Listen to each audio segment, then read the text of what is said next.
Welcome back to JS creation. இப்போ நாம் fish fry எப்படி செய்கிறதுன்னு பார்ப்போம் வாங்க. சீலா மீன் வந்து நாங்கள் 1/2 கிலோ வாங்கியிருக்கோம். அதை வந்து எப்படி ஃபிஷ் ஃப்ரை பண்ணுறதுன்னு பார்ப்போம். சீலா மீன் வந்து நாங்கள் ஸ்லைஸாக கட் பண்ணி எடுத்துருக்கோம். அதில் தேவையான பொருட்கள்: மீன் 1/2 கிலோ, ஆச்சி ஃபிஷ் ஃப்ரை வந்து 10 கிராம், மிளகுத்தூள் 1 டீஸ்பூன், மஞ்சள் தூள் 1/4 டீஸ்பூன், அரிசி மாவு 2 டீஸ்பூன், கார்ன் மாவு 1 டீஸ்பூன், பூண்டு 6 பல், சோம்பு 1/2 டீஸ்பூன். சோம்பையும் பூண்டையும் ரெண்டையும் வந்து மிக்ஸ் பண்ணி அரைச்சிக்கிறணும். மசாலா வந்து எப்படி மிக்ஸ் பண்ணணும்னு பார்ப்போம். நான் முன்னாடி சொன்ன மாதிரி ஆச்சி ஃபிஷ் ஃப்ரை பொடி, மஞ்சத்தூள், மிளகுத்தூள், அரிசி மாவு, கார்ன் மாவு எல்லாத்தையும் சேர்த்து மிக்ஸ் பண்ணணும். உங்களுக்கு தேவைன்னா ஒரு டீஸ்பூன் மிளகாத்தூள் சேர்த்துக்கோங்க. இப்போ நம்ம அரைச்சி வச்ச சோம்பு பூண்டு விழுதையும் அதோடு வந்து சேர்த்துக்கிறணும். அதோடு சேர்த்து நல்லா மிக்ஸ் பண்ணிக்கிறணும். இப்போ வந்து 1/2 லெமன் அதில் வந்து புழிஞ்சு விட்டுக்கிறணும். நம்ம லெமன் எதுக்கு புளிகிறோம்னா டேஸ்ட்டு வந்து நமக்கு கொஞ்சம் கூட்டி கொடுக்கும். நமக்கு தேவையான அளவு சால்ட்டு சேர்த்துக்கோங்க. நான் 1 டீஸ்பூன் சால்ட்டு சேர்த்துருக்கேன். இப்போ எல்லாத்தையும் மிக்ஸ் பண்ணிக்கோங்க. நான் சொன்ன அளவுப்படி இந்த மசாலாவை வந்து பொருளை எடுத்துக்கிட்டிங்கன்னா டேஸ்ட்டு கூடுதலாக இருக்குங்க.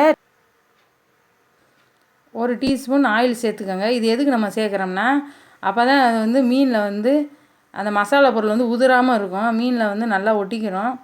எண்ணெயில் போடையில் வந்து உதிராது. அந்த மசாலா நல்லா டேஸ்ட்டாக இருக்கும். அதுக்கு தான் நம்ம ஆயில் சேர்க்குறோம். நல்லெண்ணெய், எந்த எண்ணெய்னாலும் சரி சேர்த்துக்கோங்க. இப்போ வந்து ஒவ்வொரு ஸ்லைஸாக எடுத்து அந்த மசாலாவில் வந்து தடவி நம்ம வந்து ஒரு 20 மினிட்ஸ் வந்து அதை வந்து ஊற வச்சிடணும். ஒவ்வொரு ஸ்லைஸாக தடவி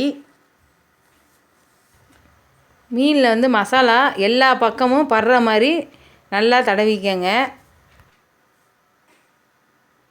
இது வந்து மீன் வந்து நல்லா டேஸ்ட்டாக இருக்குங்க. ஒரு 20 மினிட்ஸ் ஊறினதுக்கப்புறம் நம்ம வந்து அதை வந்து அடுப்பில் கடாயை வச்சு தேவையான அளவு எண்ணெய் ஊற்றி ஒவ்வொரு ஸ்லைஸாக அதில் வந்து போடணும். அடுப்பை வந்து மீடியத்தில் வச்சுக்கோங்க. அப்போ தான் வந்து உங்களுக்கு வந்து எண்ணெய் காஞ்ச பிறகு அடுப்பை மீடியத்தில் வச்சுக்கோங்க. அப்போ தான் உங்களுக்கு மீன் வந்து அந்த மசாலா வந்து கருகாது. மீனும் நல்லா குக் ஆகும். ஒவ்வொரு ஸ்லைஸாக அதில் வந்து போட்டுக்கோங்க.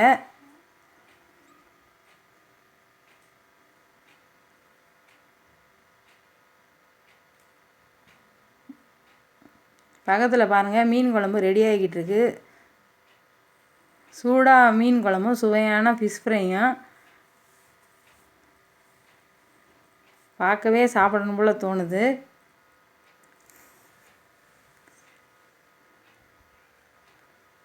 இது வந்து குழந்தைகளுக்கு ரொம்ப நல்லது. இதில் வந்து முள் இல்லாதனால நல்லா விரும்பி சாப்பிடுவாங்க குழந்தைங்க. இது வந்து ரொம்ப ருசியாகவும் இருக்குங்க. ஒரு 3 மினிட்ஸ் கழிச்ச பிறகு அந்த மீனை வந்து ஒன்று ஒன்றா பிரட்டி போட்டுக்கோங்க.